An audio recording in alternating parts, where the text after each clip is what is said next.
They're the Batman and Circuit Girl. Am I, yes. Right here. See, Jim Miller, Comical Robotics. Cannibal. Okay. Cannabis Robotics, got it. And there are robots here that I can't film, but this is one that I can, and he hasn't told me what it is yet. That would mean that it's probably not going to work. This little guy is for his mission in life is to crawl around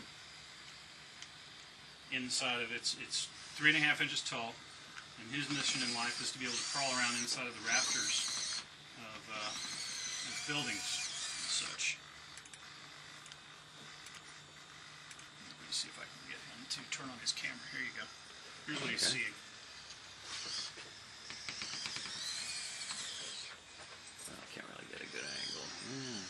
All right. And see, he's getting ready to run off the edge of the table over there. You know, sniffing around the soldering iron. Okay. Well, you got to find out what happens when he gets tangled in wires. Okay. Oh yeah, he's pretty good at getting out. Does he need flat surfaces? Yes, he does.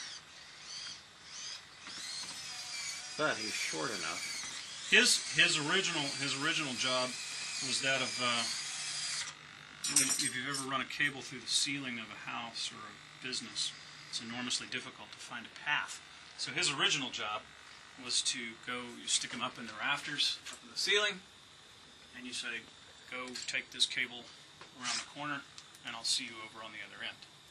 Oh, and he'd do the pathfinding. Right, and you would sit there and just drive, you would just use the video camera, and you would just drive him over to the place where the cable needs to go through the ceiling, and he would pick that up for you.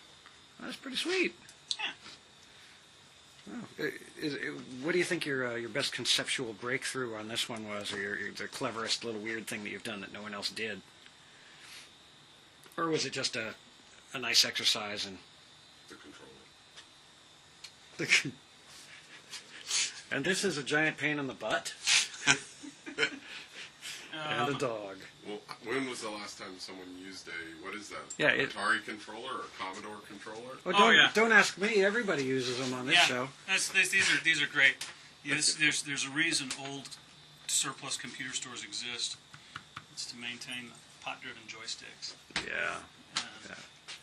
But But the concept of using this for that purpose is probably the big breakthrough then. yeah, it's a new concept for that. Also, there's probably also the fact that he's as flat as he is. He can actually turn inside of a 16-inch on center stud wall. And he can be inside of the 2x4 is taller than he is, so he can actually fit inside of a wall, a standard stud wall. Man, that's nice. Yeah.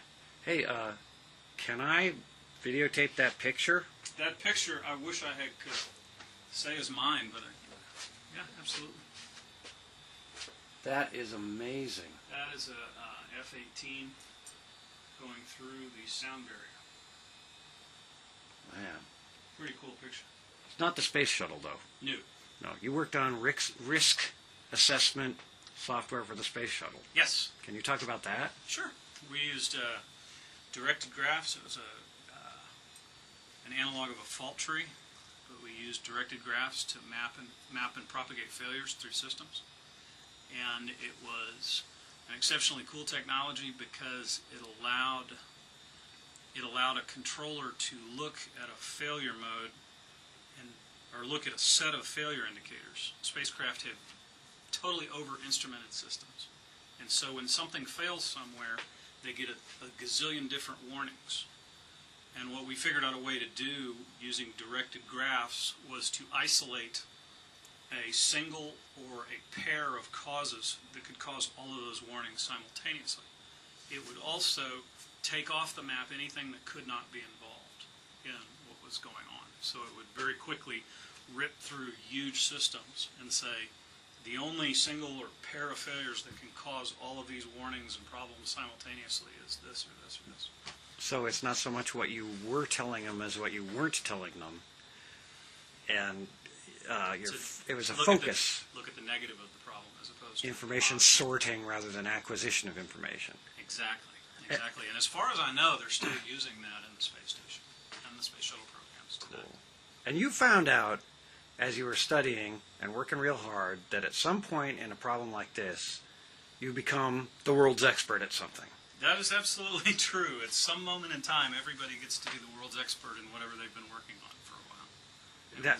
It was What are the preconditions for that? Because our viewers eat are your called. Cheerios and study hard. No, I mean if you just study television, it doesn't work, or does it? You become the expert in television. I mean, if you study half-assedly, Well, it doesn't work. if you study an existing system that's already well understood, if you're not trying to break new ground, then you're just going to get to where the engineer who designed it ultimately was at one point in his life. Right. So you have to design. You have to study something independently. If you're trying to go someplace that nobody's ever been before, that's when you become the expert on the last guy who got to where you leave off. How do you know when you're on a path that's going to be different from other people's paths? I mean, are there signs along the When way? you can't find anybody who can understand your question anymore. Are there people who advise you not to go there because it can't be done and that kind of thing? Or do you run into All that? the time. What's that feel like? Don't you feel like you're a miserable, like you've got no business being there or something? I feel like I'm talking to the wrong guy. Oh, that's sweet. That's very good. You just don't understand the question. Yeah. So you got to be real confident in what you understand and what you don't understand in order to get to that point where you're going to break new ground. I think so. All right, good. That's what